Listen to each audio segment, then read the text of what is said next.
right, we're on the record in case number 349743. Appearances, please. Good afternoon, Your Honor. Fran Fine, bar number 25, present, and on behalf of the plaintiff, Christopher Horodesky, who's also present. You may be seated, sir. Good afternoon, Leslie Cohen, bar number 6605, with the defendant, Amber Johnson, who is also present. All right, this is initially the plaintiff's motion. I need to ask you to speak loud enough for me to hear you. I understand that could be problematic. Do you want me to come up to where you are?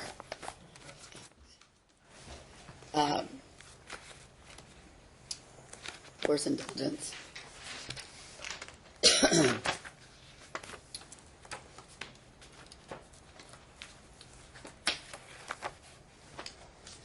Your Honor, this is a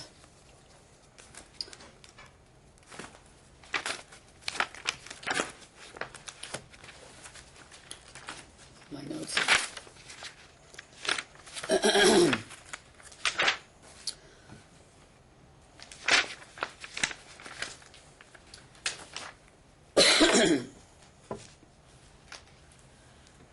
I know that you've had an opportunity to review all of the papers that have been submitted in this case, and I do hope that you've had an opportunity to review the CPS case that was requested that you review, not knowing that Ms. Cohen would, and with all due respect, it's my understanding that we're not permitted to submit CPS records in our filings due to the fact that they are confidential, and as a result, they probably should be stricken. Nonetheless, they are very helpful if you've had an opportunity to review them, because they show the court that this is not an action of sexual abuse or even potential sexual abuse, but an action by a mother who has, from the time the child was born, tried to refuse and micromanage the father's relationship with his child. In 2009, she filed a complaint for sexual abuse. The child was interviewed. He was very young. The mother was interviewed, same report. The father was interviewed. They took the child to the doctor. The child was checked out. It was unsubstantiated. Now, 2 years later, the exact same allegations, but this time she was a little bit more prepared. This time she had gotten all of her ducks in a row because it didn't work the first time. And this time when they went into CPS court before Judge Sullivan, she was more concerned when she was talking to the social worker about how this was going to deal with custody and whether or not he would take a drug test and whether or not this and whether or not that. Her concern was Chris, not her son. That's what this is about. It's about whenever Mr. Horodesky gets involved in a committed relationship and starts dating someone, Mom gets beside herself. Mom claims in her papers that Dad took the child out of town and didn't tell her. Dad didn't take the child out of town and didn't tell her. He's not allowed to go out of town without her. So what happens is the family pays for Mom, Mr. Horodesky's family, pays for Mom to fly wherever they're going so they can all be together, so that the child would never be alone out of state. We were about to file an action because the child's old enough now that he should be able to have independent contact with his dad and not have to have Mom tag along wherever they go, when all this blew up. And it all blew up because Dad's involved with a lovely woman from Los Angeles. Is she an attorney? No, going to school. She's in law school. And she and he have developed a relationship, and as soon as she found out, one more time, just like in 2009, filed this action. So what we have, Judge, is we have exactly the same situation we had before. The court has to take some kind of cognizance of knowing how long I've been practicing law, and that what is absolutely repugnant to me is anyone that could commit sexual abuse on a child. But the fact is that this is staged. This is not something that has happened. We have proof of this all through. We have the CPS report was not substantiated, and it even states in the CPS records that on page 9 of 27, this indicate the reasons below why the family is or is not being opened for ongoing CPS. Justify why the case will be opened or closed, and it goes on and on. Report sexual abuse, sexual penetration are the allegations. This case was investigated and will be closed as unsubstantiated as there was no evidence of abuse or neglect. That was in March of 2009. And the exact same finding by Judge Sullivan on November 15th of 2011, although he had made a finding in October of 2011 that it was going to be unsubstantiated, but let's get everybody into reunification counseling. Court order was Nick Ponzo. So my client makes the reports with Nick Ponzo, makes the appointments with Nick Ponzo. Even the cap attorney can't reach mom on occasion. When mom does come and brings the child holds back. There was one session with Mr. Ponzo, and the report I know was provided to the court. I know that Mr. Ponzo had like 3 or 4 sessions. The second session, Hayden indicated he liked to play with Legos. Dad was always appropriate in the entirety of Mr. Ponzo's report. He was always appropriate. He always stayed where he was. He never intruded upon the child's space. And the child indicated he wanted to have another session, and he wanted to play Legos the next time. Dad brought pictures of all their past experiences and all their fun times. And at the meeting where they were supposed to play Legos, Hayden again had reverted back into the old Hayden, or the new old Hayden, because when he's with his dad and he's with Dad's family, they have a blast. They do fun things, and he's a great dad. But after the sexual allegations in 2009, my client was very careful not to be alone with the child, to wear a bathing suit when he was around the child, make sure that Hayden had a bathing suit on, taught Hayden how to bathe himself and to touch himself. Interestingly, though, Chris had to give Hayden a suppository. Why? Because Mom had told Dad he needed a suppository. But he didn't do it. Isn't that interesting? Isn't that interesting that Mom told Dad Hayden needed a suppository, and my client thought about it and realized he couldn't do that because that would just be setting himself up again. So these are concerns I have. Who's telling the truth? We have 2 letters, hearsay, from Melissa Kolodner and Javi Mandel. Melissa Kolodner doesn't know anything about the CPS action. Javi Mandel, I don't know what she knows. The fact is Melissa Kolodner knows nothing other than what this woman self-reported. Ms. Cohen's going to stand up and say, after everything was dropped and there was a note and the no contact order was dropped, Amber had the child available to meet with his dad. But I told Chris until we got to court, I wasn't going to jeopardize anything. Another interesting thing is Mr. Horodesky's best friend is Mr. Johnson. Mr. Johnson, I don't want to put him in the middle here because he's been excellent about not being in the middle, but even the CPS report says at one place that when they evaluated, they came and talked to him on July 5th, 2011. This worker spoke to the maternal grandfather, Mr. Johnson. He reported Mr. Horodesky called him asking him about the allegations, and his first remark was, quote, Hayden is a, quote, is a lie. That doesn't make sense. Mr. Johnson stated that he further stated that, quote, I guess I have to get an attorney, close quote. The grandfather stated that Hayden asked if he can call him Dad because he loves him. He further stated that he loves his family and does not want to think that Chris would do something, but believes Hayden and will support him. So here we have such an unusual situation where we have a grandfather who's best friends with Dad and has always been supportive of the relationship, and he's in the middle. I mean, he indicated that he is not sure if he believes him, but he's going to, of course, he's going to support his grandson.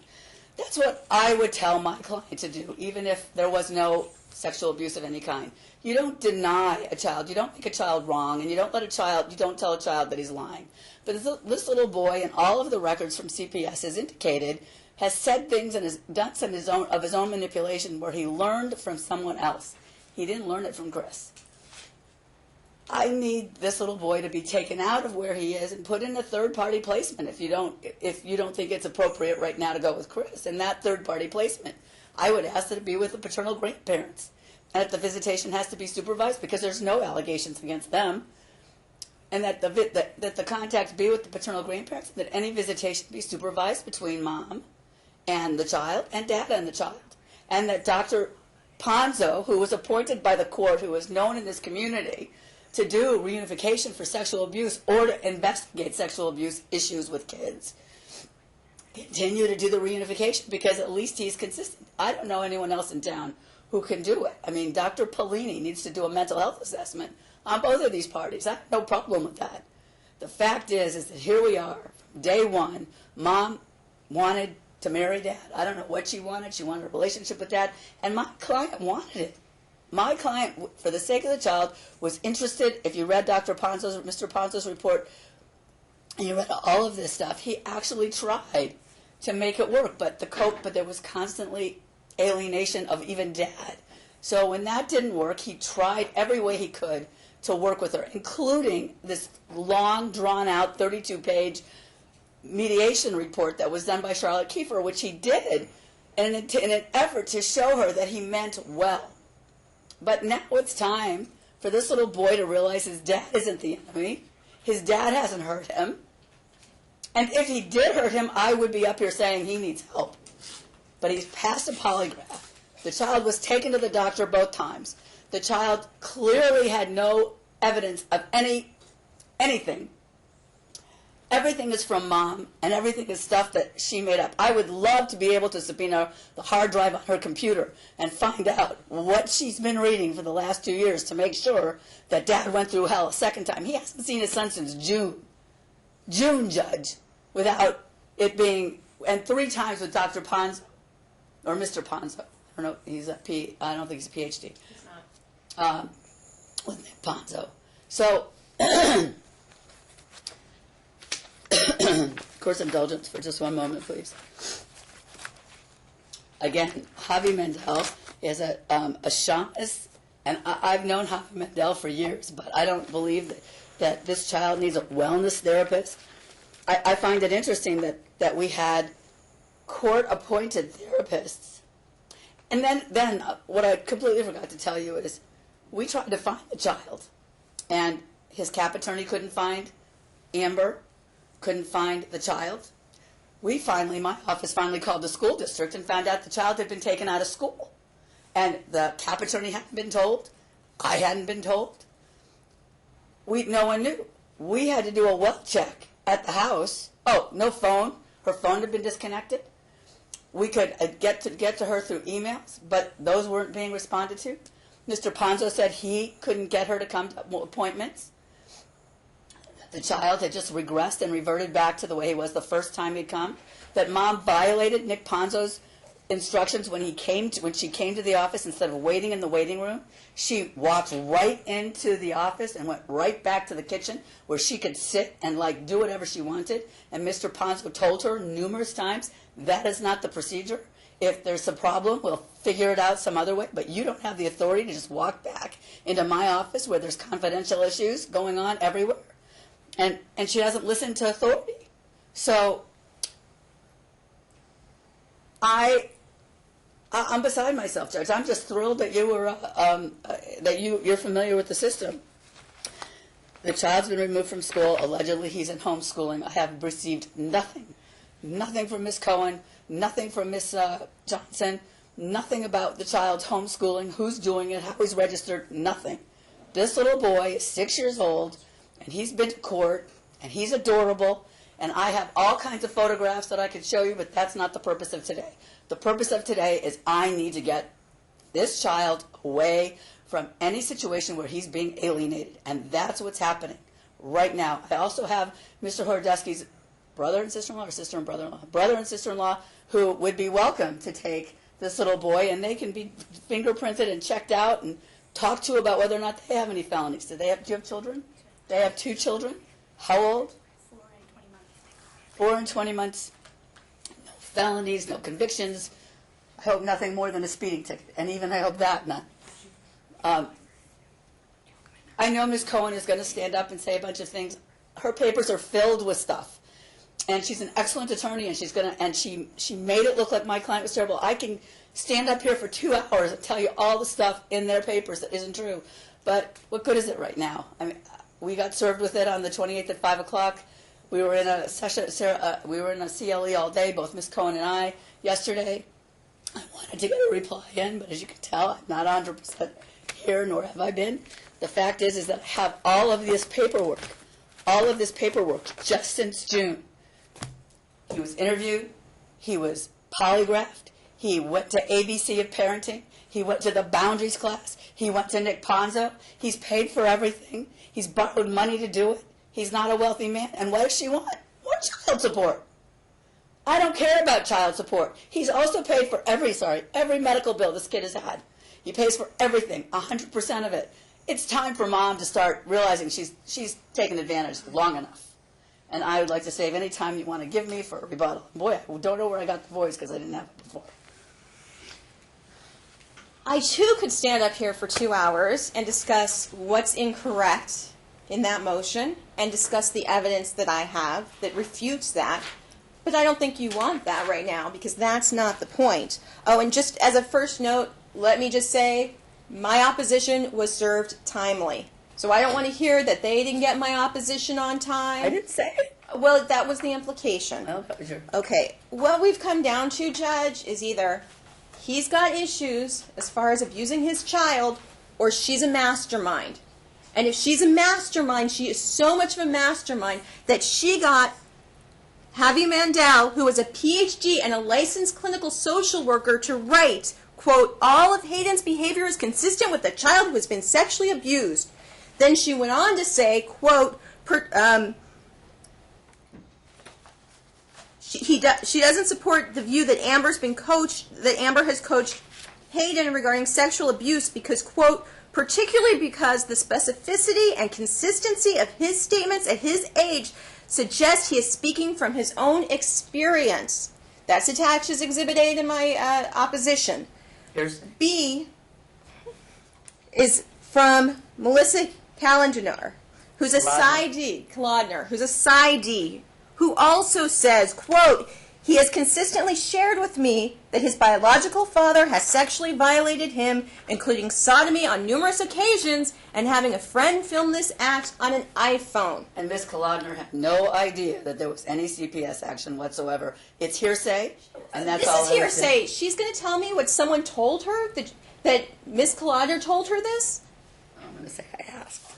Okay, so, Your Honor, and my client believes she does have the report. She was given all of them. She was given all of them. I don't have everything, because I haven't gotten everything, because the DA's office hasn't given me everything yet. But what I have are these letters. But let's also go through what we've also got from CPS. And I'm sorry if I incorrectly attached anything. You'll note I didn't attach medical records. Specifically, I thought I was okay with the CPS records. I'm sorry. The matter can be taken out of the record if it's a problem. Now, As let me just address that before I forget. If we can have the documents that are designated as Unity case notes, pages 1 through 27, it looks like.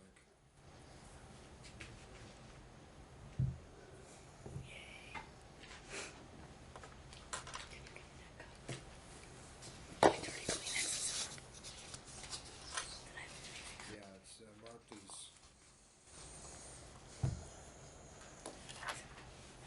exhibit number. Exhibit C to the opposition and counter motion. We have that purged from the public record and filed under seal of court. Your Honor, however, what we also have is Dad, who's now trying to get custody, admitting to cocaine use to CPS, and when CPS says, will you take a drug test, at first he says yes, and then his attorney calls and says no, he won't, so he waits a full month before he takes a drug test, giving himself a full month to clean his system and pass a drug test. So what you have is plaintiff, an admitted coke user, trying to get primary custody of this child. And let's remember, even if we don't have these extreme allegations in this case, we have rule of law in Nevada. You don't just change custody because you feel like it, because you feel like the other person isn't doing something right.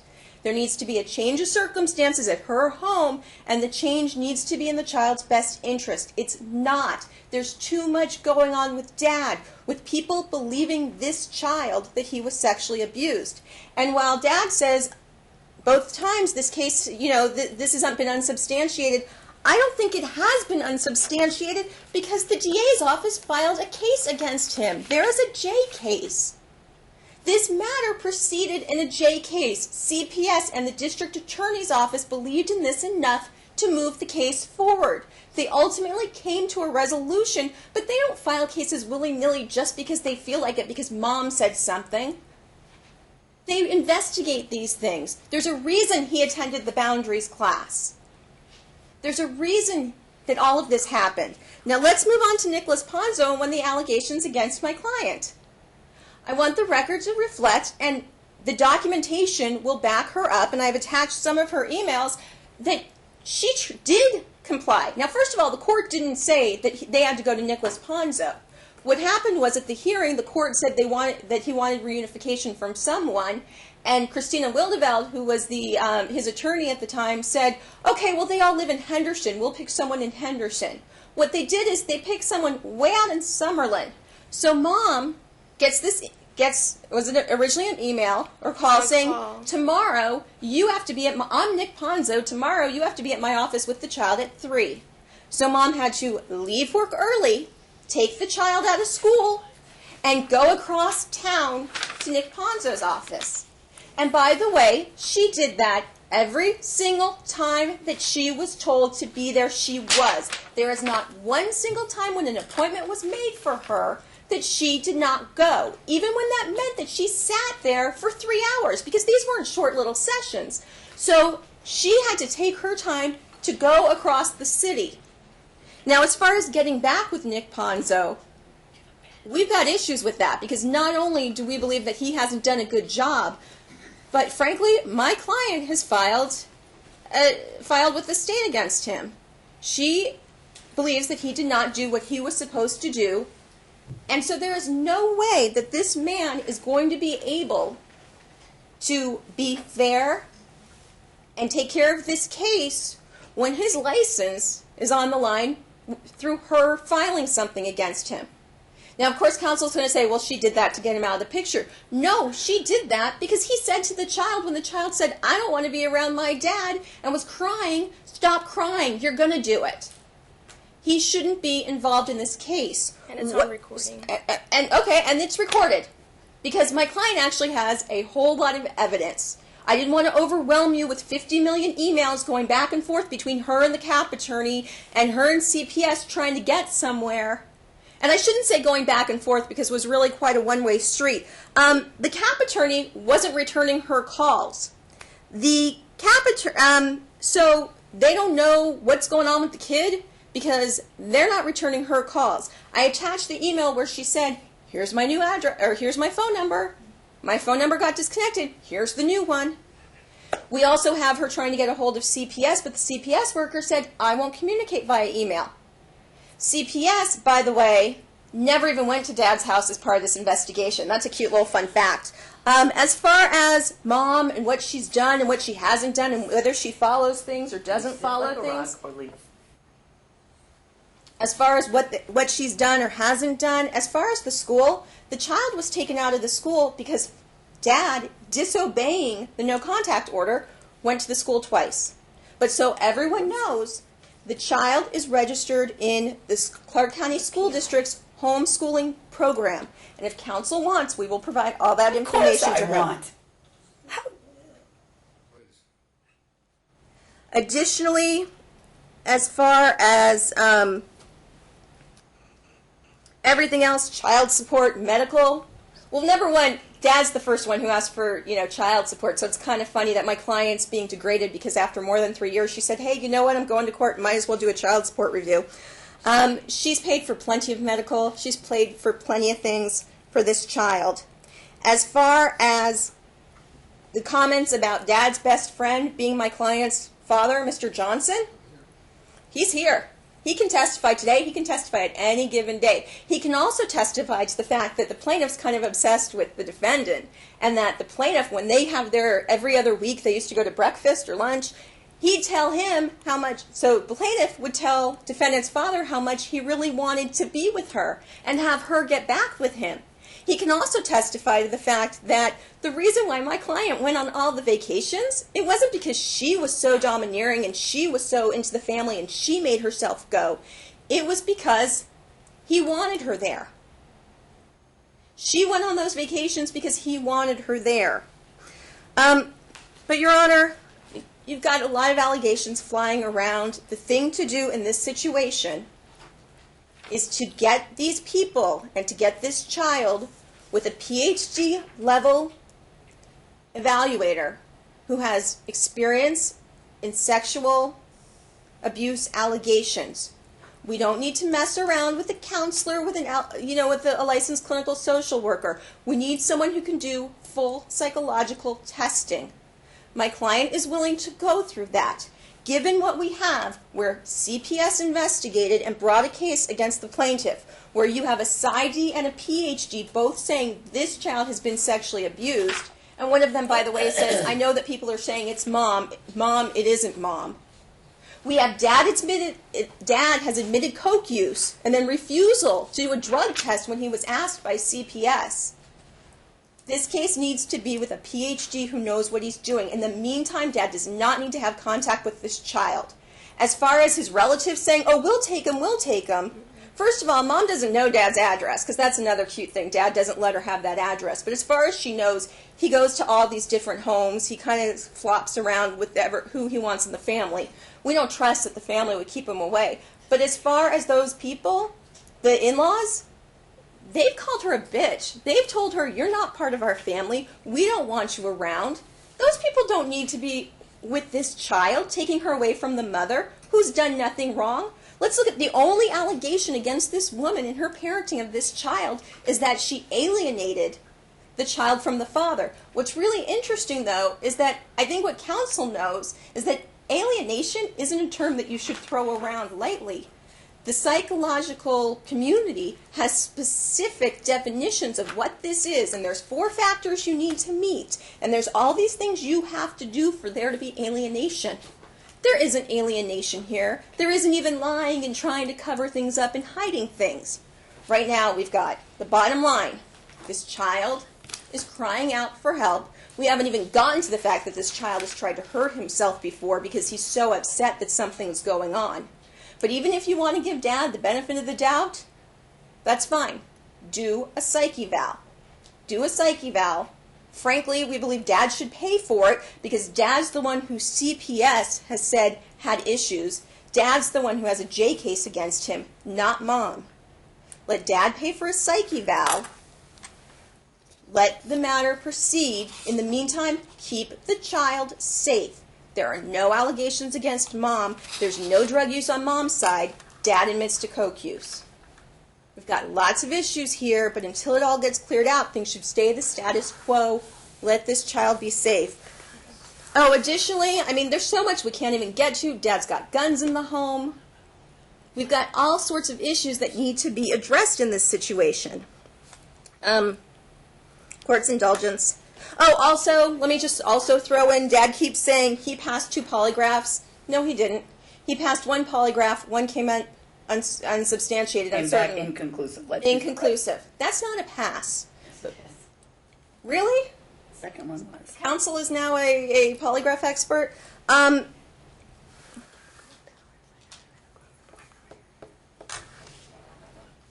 As far as the claim about the suppository, my client denies that. She doesn't know what he's talking about. It's funny, half the time he's with his parents, though, so really if that happened, he could have said, hey, Mom, I want you to come into the room. I have to give him a suppository. I want us to be safe. This whole her being a mastermind thing just doesn't really add up.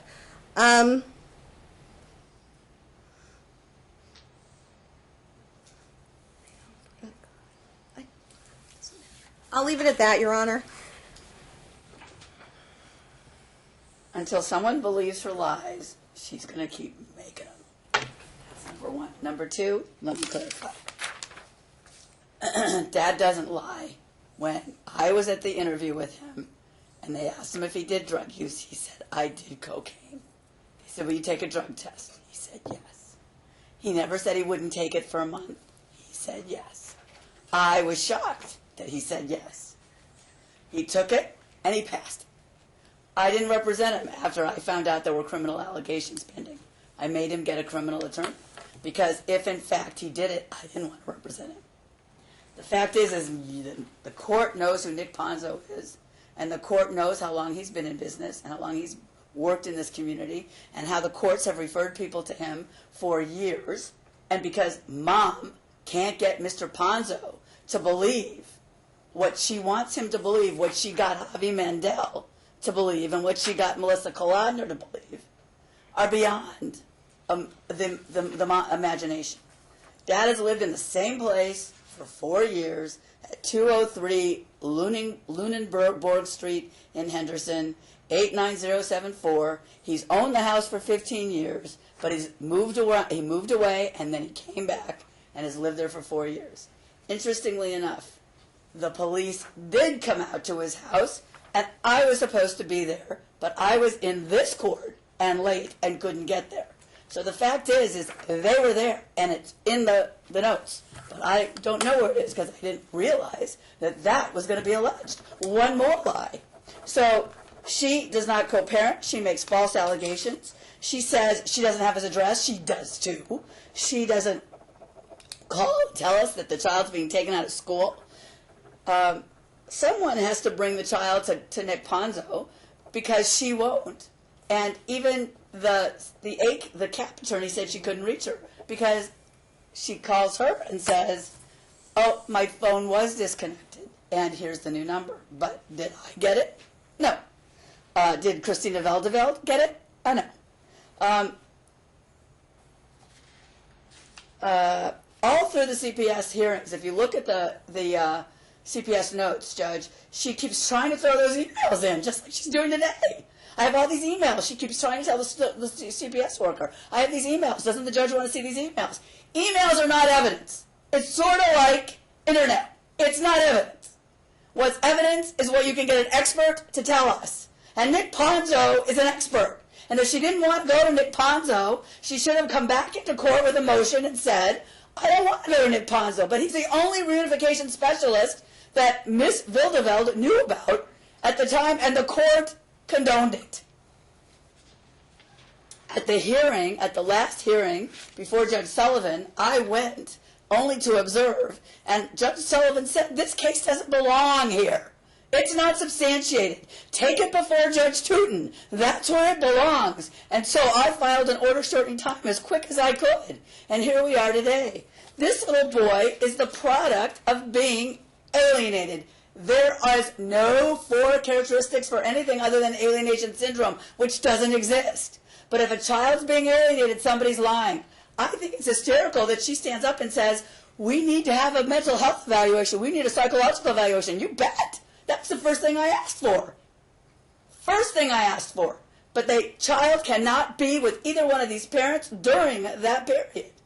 Why? Because the horror is going to continue. This little boy is afraid of his dad because Mom has made him afraid of his dad. He was never afraid of his dad before, and Mr. Johnson would testify to that until this last allegation. Even the first time the child wasn't afraid. But again, I would love to discover that hard drive. But I'm not an FBI person. So unless this court orders that I get the hard drive so I can look at it and see what she's been looking at to find out how she can get where she got to today and cost my client thousands of dollars and his family, I don't know what else to say. But in closing, Judge, I think this is my shot at the at responding to what Ms. Cohen said. And I love that Ms. Cohen stood up and said, what you need to do, Judge, you don't need to do anything, Judge. You're Judge. And I have asked respectfully and kindly for 2 things because we can't make a decision quickly. 1, that the child be in a third-party placement. 2, that the psychological evaluation take place. And 3, we come back to you and we find out what we need to do at the end of that. And that meanwhile, there be some kind of reunification with someone that's competent in this community. But the fact that she's filed a complaint against Nick Ponzo is evidence of someone who, when she doesn't get what she wants to destroy them. Just like when she can't get what she wants from Mr. Horodesky, she wants to destroy them. Your Honor, I'll be brief if I may. I'm going to just direct you to page 4 of the Protective Service petition request where It's stated on June 15th, 2011, the father, Christopher Horodesky, with his attorney present, Fran Fine. Please note this is a summary of the full recorded interview. The father reports that this is a custody issue and Hayden lies and manipulates. The father denied the sexual abuse allegation. The father did admit that he used cocaine within the last 30 days, not somewhere in the past, the way counsel implied. The CPS worker requested him to complete a drug test, and initially the father reported that he would. However, by June 22nd, 2011, the father's additional attorney, it says Christina Roosevelt, they mean Christina Wildeveld, reported that the father will not continue any interviews or complete a drug test. It's his right, but you don't give custody to a man who does drugs and then refuses to take a drug test to show he's clean. Also, briefly, I didn't say that the police didn't go to his home. I said CPS didn't go to his home. Yes, didn't. Stop. They went. Additionally, Your Honor, as far as his veracity, you know what? We can talk to his best friend who's in the courtroom. We can talk to his family. This is a man who has a problem with drugs. This is a man who has stolen from his family and their business repeatedly. This is not someone who should be given custody of the kids, of the child. And certainly you don't take a child away from the home where the child is doing just fine except for his issues with his dad and give him to his dad's family when his dad's family is the reason he gets away with so much, because his dad's family, he steals, they get mad, they get over it. They take care of him. So we have no reason to believe that they won't continue to take care of him at the expense of this little boy. The child needs to stay with dad, with mom, and the evaluation needs to begin. I'm sorry if you took it the way plaintiff did, that I was trying to tell you what to do. I think you know better. I'm asking you that the child's... Used to that at home, Counsel. What? You're used to... Used to what? I used my wife. Anybody else, I just ignore. Okay, good. Well, so... There's not even a request in the underlying motion that the child be taken away from mom and be put in foster care with family members. The child should stay with mom. The evaluation should begin PhD level. The rest of it we'll deal with later, but the evaluation needs to begin. Thank you. Have there been a no contact order in the J case? It was one, and it was withdrawn at the last one. When they closed the case, it no longer existed. When they closed the case on November 15th, and that's why my client was told in June, I believe. So from the time that that case was initiated until November the 15th when it was Nothing. dismissed, there had been no contact? Because my client he followed the law rules. Except when he went to the school when he never wasn't supposed to. went to the school. They are coming up with stuff that they make up, dream up. Let's have her take a polygraph. Oh my The God. court minutes from the J case reflect that it was negotiated. When Charge of the filed negotiation was September 26th of 2011. Deputy DA Edwards stated that the state had offered for the father to attend, or offered a further proceedings.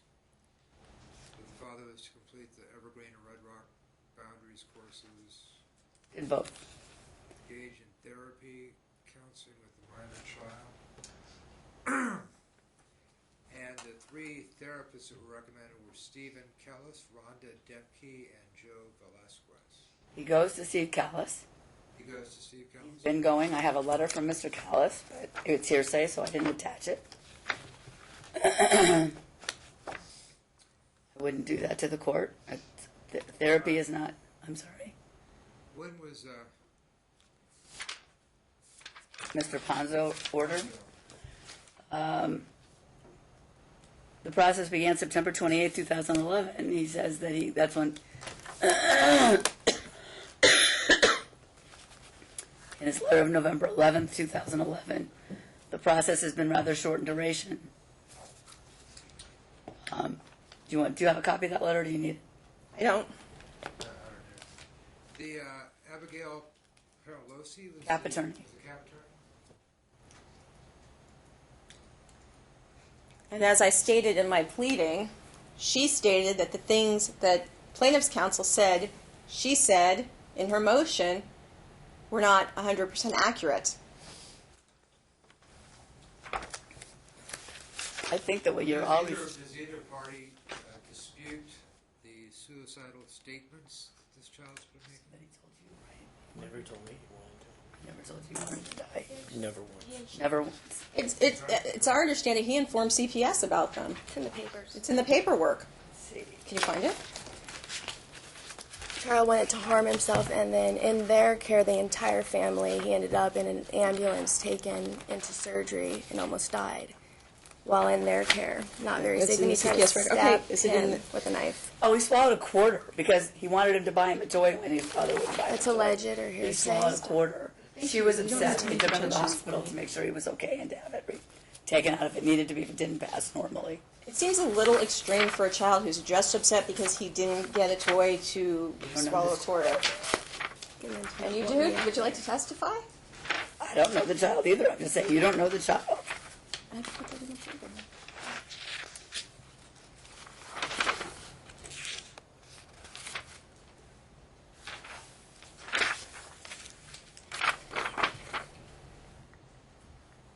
Just a couple questions. Under the parenting agreement that was entered into, as I read it, correct me if I'm wrong, in week 1, Dad had day contact only from sometime in the morning until the evening, and in week 2 he had an overnight. Is that right? Yes. And how long did that last? Up until June 2011. June 2000. Up until Until these allegations were made. From when did it start? When he was how old?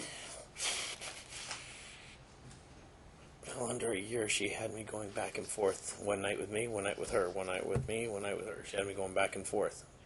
Then we finally established the parenting plan, and he was over 1, maybe 2. Your Honor, I'm sorry, but I found the reference we were looking for. Page 919 of the CPS records. The father stated his girlfriend is Laura Hirsch, blah, blah, blah. The father stated he had given his child a suppository because the mother told him to when he had done a diaper change, but he does not help wipe his child after bathroom duties. The father stated his son told him that he, quote, wanted to kill himself, end quote, but did not elaborate. It also says, Judge, that this was there was a tape recording, but she was paraphrasing. That was in quotes. So either we trust CPS, we don't trust CPS. The following is a summary of the interview and not verbatim.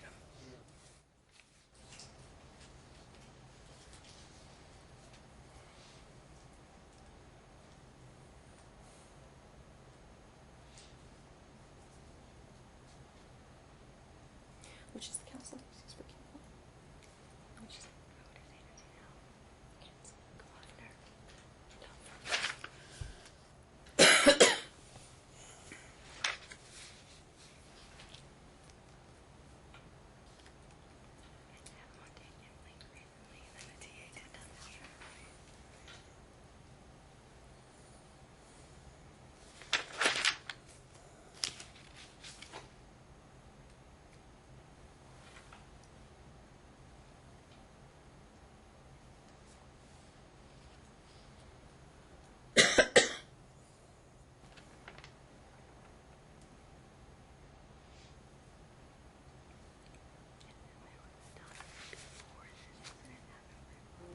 What does this mean? The father stated that bathing Hayden, he started to wear a bathing suit about a year ago. Who did? Who was wearing the child, Hayden? Sorry? Who wore the What bathing does suit? this mean? Who wore the bathing suit? Oh, at one time he wore the bathing suit after the first allegations were made. I was like, I don't want any misunderstanding or, I didn't want anybody accusing me of anything ever again. So you had him wear a bathing It was, suit? yeah, the first was like a couple months, like a month or so. He did it a couple times, and then he was taking a bath on his own.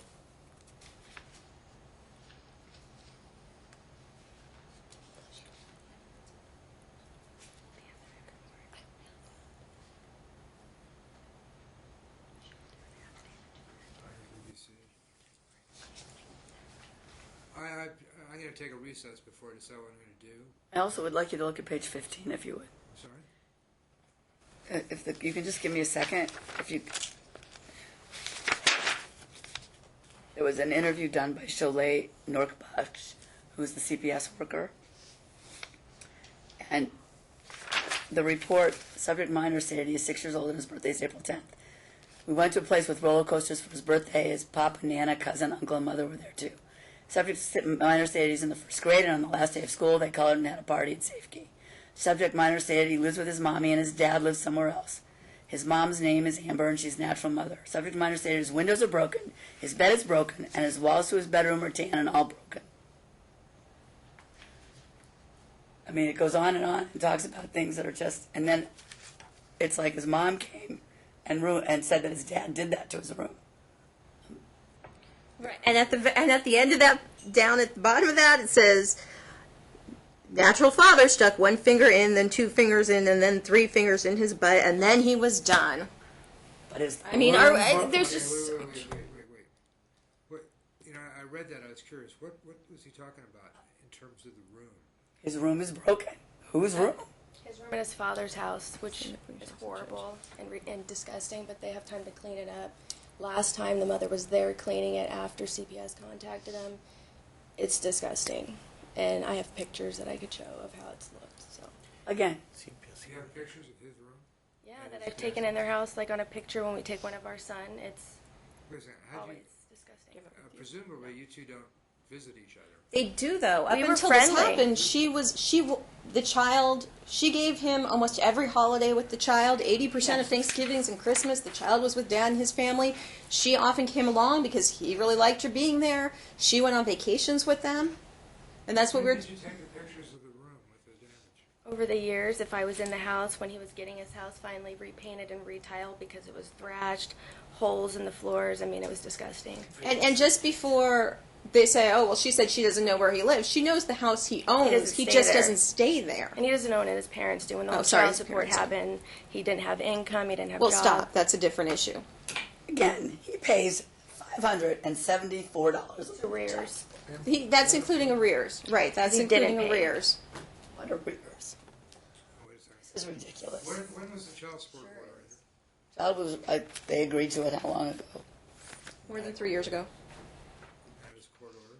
Of course it was. I took believe it- I couldn't see because Yeah. it's a case through the district attorney's office. I couldn't find it either, but I understand it's through the district attorney's office, or it's child support court. Yeah. Your Honor, Right, it's through child when the support. child was born, she said it wasn't his. So he filed an action to have DNA tests done, and when he found out the child was his, he started paying child support, because that's what a guy does. He was mad at me turning him in Stop. for stealing. Again, isn't it Hold on, interesting? I don't want to hear argument. I'm just trying to figure out. There is no R case in August. Right. Okay. So the two of you have volunteered. There is an our case. Your clerk says there is. Where'd you find it? 137657. 137657? We need to link it to this case.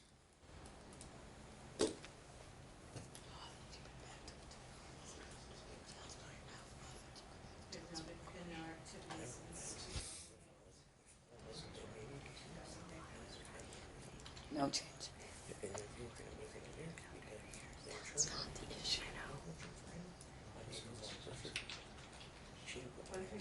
The arrears are for what? Because that first year, I did not be on the birth certificate. You had nothing confirmed, so I kept receipts of everything. So you didn't pay child support the first year. Because we didn't have confirmation. Once it was confirmed, it was not.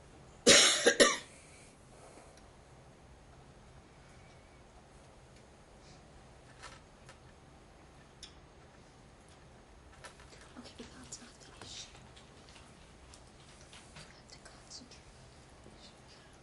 When I see the eyebrow go up, I get concerned. All right, so under that case number, there was a default judgment order entered May 18th of 2007.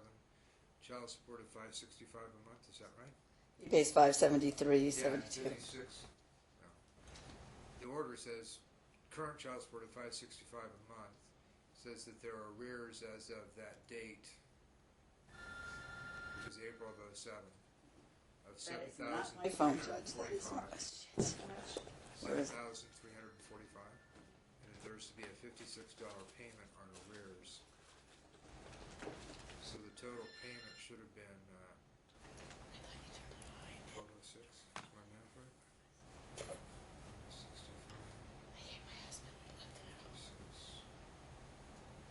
611. What happened on 611? 611. 565 current and 56 towards the arrears. My client did that. I have no knowledge My of it. client doesn't get that much per month. Well, I guess I have to go find it. How much has he been paying? 573.72 573. since he was 1. So if there are arrears, he's never even gotten an order. He's always paid it. Right. We understand it began when he was 2 because of the court proceedings. Right, when he was 2, and he's never been back to court since. He's paid $573.72 every month. And if there was something in 2007, we don't You know making about it. direct payments? It gets taken out of my check. Wages load? Yes, sir. $286.86 twice a month. All right. Okay, so I was about to address this issue. I'm going to take about a 5-minute recess. I want both parties to think, I'm not saying I'm going to do this, but where, if this child wasn't to be placed with either one of you, where could the child be placed that would minimize the trauma of an abrupt change in his living placement? I'm not saying it's going to eliminate it. I'm going to say what's available to minimize it. I have not decided I'm going to do that as of yet, but if I do decide that, I need some options. We're going to be in recess for about 5 minutes.